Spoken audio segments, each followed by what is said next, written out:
Hey, what's up you guys, it's Caboose bringing you another Gotham Knights video, and today what I got for you guys here is another interview that was done with WB Montreal, this time coming from Gamespot, that answers some really key questions about the game. We get some details about the Court of Owl's role in the game, a little bit of information about whether or not Batman is actually dead, and more. Before we get into everything though, I wanted to ask you guys, of course, if at any point you enjoy the video, if you could consider leaving a like rating on it, it would show your support, and I would really appreciate it. So if you enjoy the video at any point, leaving a like rating would be awesome. And if you're new here, well, I'm going to be covering everything for Gotham Knights. News, updates, trailers, gameplay, all that fun stuff. So if you'd like, you can subscribe to the channel and hit that notification bell to be immediately notified when a video goes live. And I also wanted to say a quick thank you to all the new people who have joined the channel since Gotham Knights and Suicide Squad Kill the Justice League were officially announced. You guys have been incredible, and the support has been amazing. I really appreciate it. And with all that being said, well, let's jump into this. So as it turns out, IGN wasn't the only place in which they had an opportunity to talk to WB Montreal about Gotham Knights. Another interview was conducted over on GameSpot in which there were some questions asked that I know people are very intrigued about. As per usual, the full article is going to be linked in the description box below, and I highly encourage you guys go check it out, as I'm not going to be going over every single question and answer. Just going to go over some of the key ones that really caught my eye. So the first question I wanted to go over here reads as follows: how did you reach the Gotham Knights idea and the team-based thing?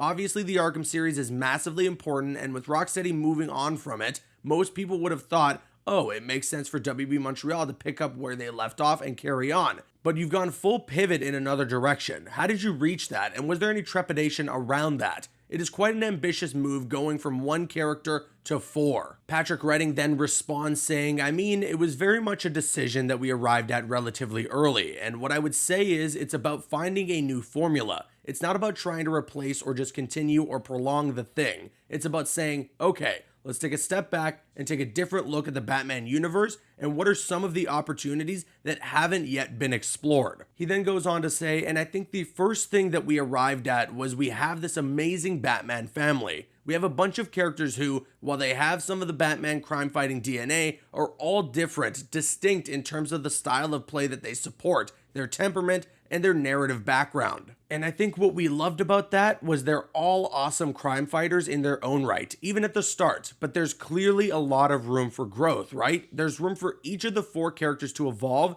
and become something that's really different and special. And you see it explored from time to time in the comics, in the movies, and in other media. And we said, this is an area that we haven't really dug into, which is what happens when I, as a player, find this hero that really matches my style and my whole sensibility. And then I'm allowed to kind of grow them into knighthood in a sense, turn them into Gotham's new Dark Knight. I love getting insight like this from devs when it comes to how they create or come up with the ideas for their games. Getting just a little bit of that info from them as to what their thought process was in the inception of the game is really awesome, and especially here, it's cool to know how they kind of thought up the idea of Gotham Knights. But Fleur Marty also chimes in on this question. She says, and as it relates to Gotham City, it was also what bomb can we throw in there to shake up things too? So what bigger bomb can there be than say, okay, Batman's gone. How does it affect the city? How does it affect the criminals or the villains that start to crawl out of the shadows? It's very much about, yeah,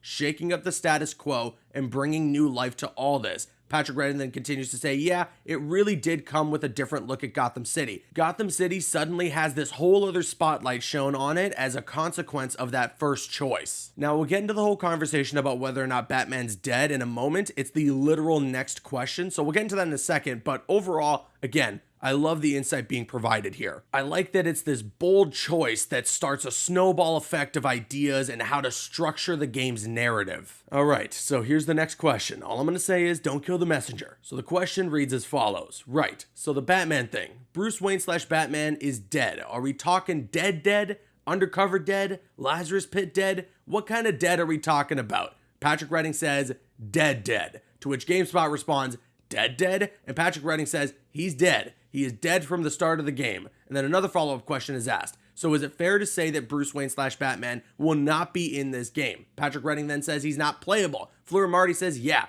no.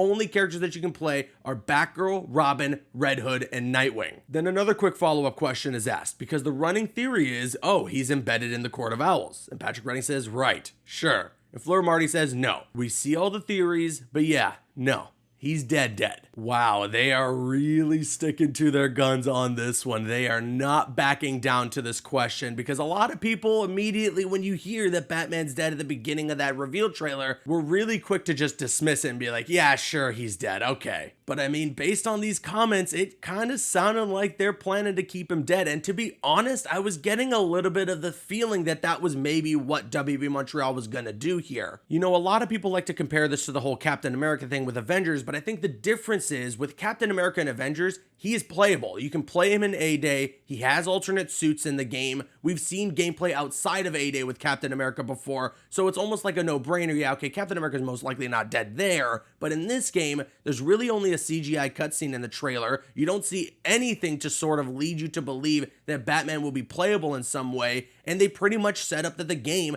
is about the Bat family. And I mean, as it was answered in the question prior, you have to have this bold choice that starts off the narrative of your game to then allow that snowball effect of ideas to come into place to continue that narrative. And I definitely know that people are bummed about this, and to an extent I am too. I mean, who wouldn't want to play as Batman in a brand new game? I get it. But to also play devil's advocate, as many other members in the community have, we've gotten 4 Batman games already, and they're all AAA games, one of them from WB Montreal. So he's been in the spotlight. Batman's had a lot of opportunities for great stories to be told through that character's eyes. And I also wouldn't rule out, if Batman is truly dead, the possibility of like a prequel DLC for Gotham Knights where you do get to play as Batman. As far as WB Montreal is saying here though, and I know some people are still not going to believe it, but based on what they're saying, it sounds like Batman's actually dead. But okay, the next question. This one is about the Court of Owls. I'm really excited to talk about this one. So here's the question.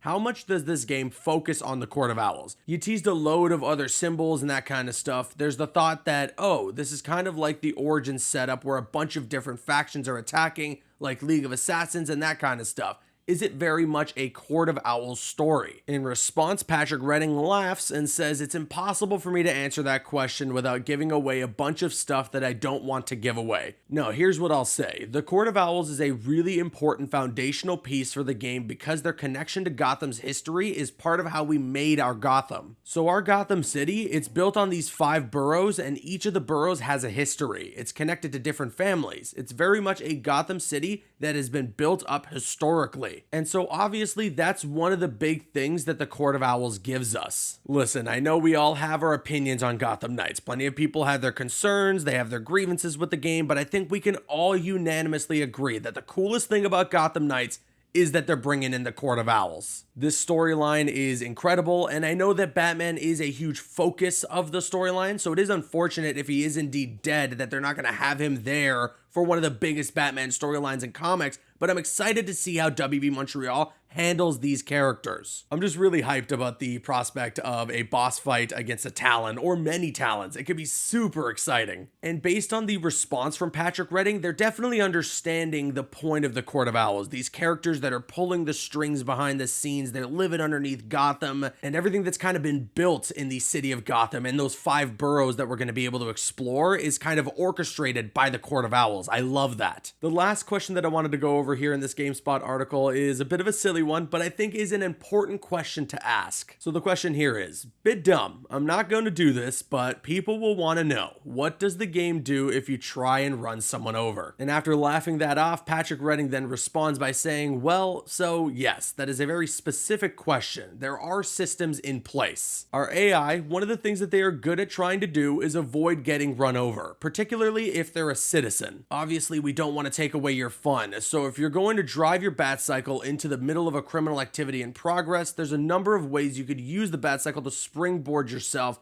and if you want to go super loud, just launch an attack, you can absolutely do that. And yeah, we make sure the AI is designed around that. Listen, okay, you were all thinking it. I know there's some crazy people out there. They watched that Batgirl demo and immediately saw some civilians in the streets of Gotham, and their first thought was, I'm taking the Batcycle down the sidewalk. So no, you psychos, you can't run over the civilians. They're gonna dodge you. But that's it. That's everything that I wanted to go over in today's video. I now want to kick it to you guys. Let me know your thoughts in the comment section below. Do you think that Batman is truly dead, per the comments here from WB Montreal? And also, are you excited about the little details that we got about the Court of Owls in Gotham Knights? Let me know your thoughts in the comments. And of course, if you enjoyed today's video, if you could consider leaving a like rating on it, it would show your support, and I would really appreciate it. I'm Caboose, and you can click on screen to make your way to one of the other videos on the channel, or you can click my logo to subscribe to the channel if you haven't already. You can also follow me on Instagram and Twitter. Those links are going to be in the description. Drop a like if you enjoyed, leave a comment if you have an opinion, and subscribe if you're new.